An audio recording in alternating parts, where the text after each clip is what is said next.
David Lammy, how important is it that young people from diversity communities see role models high up in public life?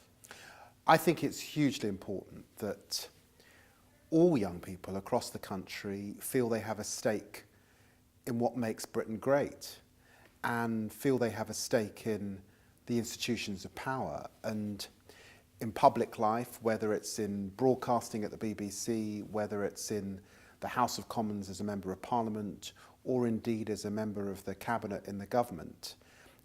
If you can see yourself reflected, if you can see others who've made the journey, if you get a sense that people are on your side and supportive of that quest, that journey that you need to make, because we are still a country where there are glass ceilings to break through and firsts to be had, then that must be a good thing in the end for our democracy and what it says about our country and who we are. And what are the barriers that are still there? Because there is so much more to do to involve ethnic communities in the life of the country as a whole. What are the barriers that stop it happening? And to what extent do you think they're being broken down?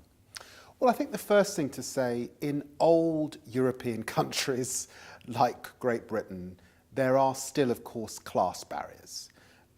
There are barriers, and those class barriers can impact on race as well, because there are racial groups that find themselves in poorer parts of the country or poorer communities.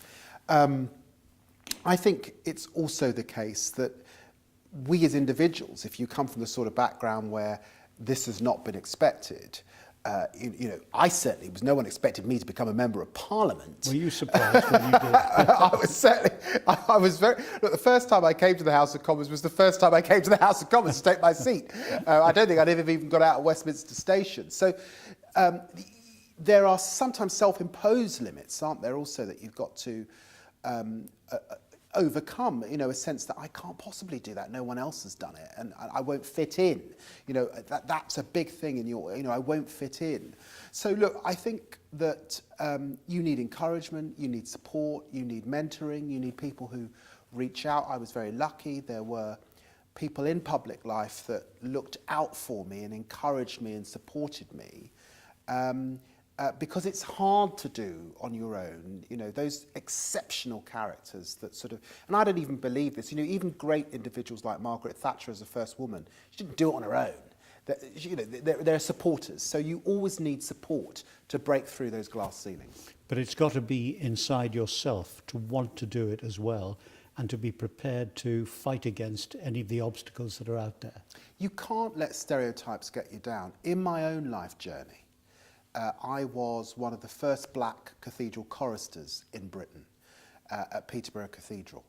I went to Harvard Law School and was the first black Briton to do that. I then became an MP very young. I was baby of the house. Believe me, at every single stage I've been told, you can't do that. Really?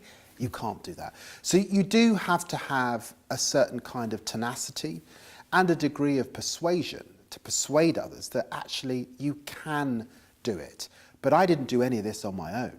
I did it with the support of a wonderful, loving mother, but many teachers, many lecturers, many mentors who said, look, I want this young man, and this is back in the 1980s particularly, to succeed and to break through. And you have to sort of be prepared to reach and be guided by that support.